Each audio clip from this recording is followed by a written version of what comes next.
రైతు కూడా రైతు భరోసా కింద దరఖాస్తు చేసుకునే వెసులుబాటు ఉంది. ఇంకోటి కొత్త రేషన్ కార్డులు గతంలో మీరు చేసుకునే వారు కూడా ఈ రోజు దరఖాస్తు చేసుకోవచ్చు. ఇందిరమ్మ ఇల్లు మనం ఎన్నో రోజుల నుంచి కలలు కన్నా ఇందిరమ్మ రాజ్యంలో ఇందిరమ్మ ఇల్లు లేక 10 సంవత్సరాలు అయింది. ఇందిరమ్మ ఇల్లు మళ్ళీ ఇప్పుడు రేవంత్ రెడ్డి గారి నాయకత్వంలో కాంగ్రెస్ ప్రభుత్వం ప్రతి గ్రామంలో ఇందిరమ్మ ఇల్లు అర్హులైన నిరుపేదలకు ఇచ్చే ప్రక్రియ స్టార్ట్ అయింది. ఇది కేవలం ఈ 1 సంవత్సరంతో ఆగిపోదు. ఇంకా 4 సంవత్సరాల కాంగ్రెస్ ప్రభుత్వం ఉంది. ప్రతి సంవత్సరం కూడా అర్హులైన నిరుపేదలకు విడతల వారీగా ఇందిరమ్మ పథకం ఇల్లు మంజూరు అయితేనే ఉంటాయి. మీరు ఎవరు కూడా అపోహలో గురి కావద్దు. కాకపోతే ఏంటంటే మన గ్రామంలో ఎలక్షన్ వచ్చినప్పుడే రాజకీయాలు, మిగతా టైంలో మాత్రం మేము ఎలాంటి రాజకీయాల జోలికి వెళ్ళదలుచుకోలేదు. అందరం అర్హులైన ప్రతి ఒక్క నిరుపేదకు ప్రభుత్వం ఇచ్చే పథకాన్ని ఈయన ఈ పార్టీ ఆ పార్టీ అనే సంబంధం లేదు. ఆయన నిరుపేద అయి ఉంటే చాలు, ఆయన ఆ పథకానికి అర్హుడైతే చాలు. ఆ పార్టీ ఏ పార్టీ అయినా ఏ జెండా అయినా మాకు అవసరం లేదు. తప్పకుండా వారికి తగిన న్యాయం చేస్తామని ఈ సందర్భంగా మీకు విన్నవించుకుంటున్నాను. అలాగే మేము కౌన్సిలర్ గా గెలిచిన నాటి నుంచి నేటి వరకు కూడా కొద్ది గొప్ప పనులు కొన్ని చేసినాం, ఇంకా చేయలేకపోయినాం. మీ అందరికీ ఒక అపోహ ఉంది. ఏంటంటే గత గ్రామ పంచాయతీ పాలక వర్గాల్లో సర్పంచ్ దగ్గర పోగానే మాకు తెల్లారి పని అయ్యేది. ఇప్పుడు ఇది సర్పంచ్ పరిపాలన కాదు, మున్సిపాలిటీ కౌన్సిలర్ పరిపాలన. చైర్మన్ గారి కింద 20 మంది కౌన్సిలర్ ఉంటాం, సర్పంచ్ కింద 12 మంది వార్డు మెంబర్. అప్పుడు ఎట్లుండేదో ఇప్పుడు మేము వార్డు మెంబర్తో సమానం. స్వతహాగా నిర్ణయం తీసుకునే అధికారం మాకు లేదు.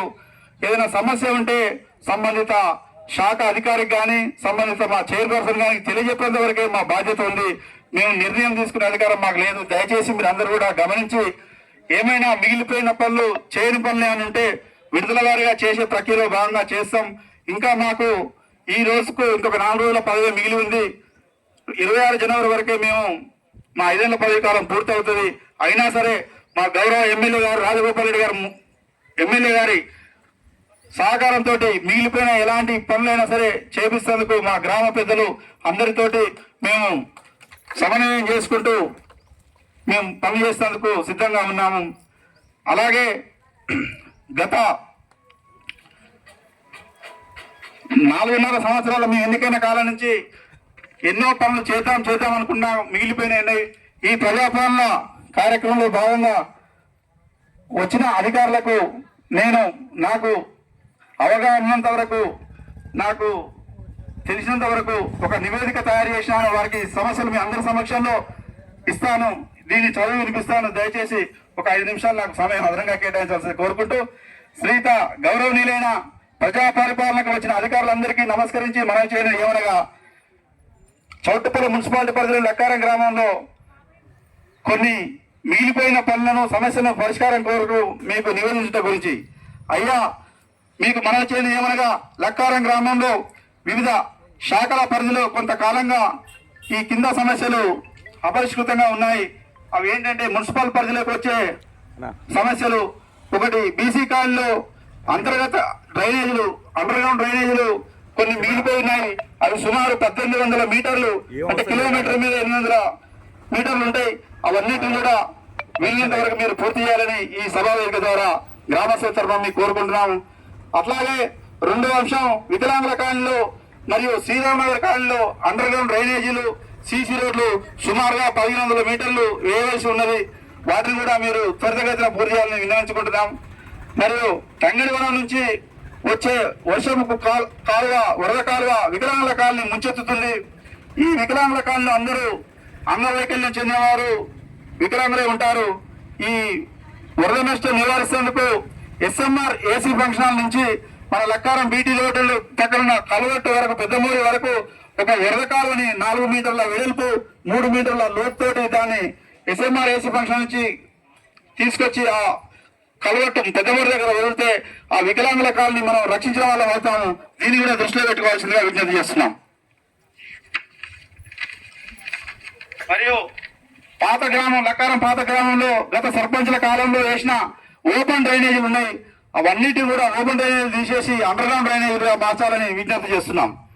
మరియు శ్మశాన వాటిక కుమ్మనకుంట నుంచి మిగిలిపోయి కొమ్మనుకుంట పరిసర ప్రాంతంలో శ్మశాన వాటికలో అసంపూర్తిగా శ్మశాన వాటిక పనులు మిగిలిపోయి ఉన్నాయి.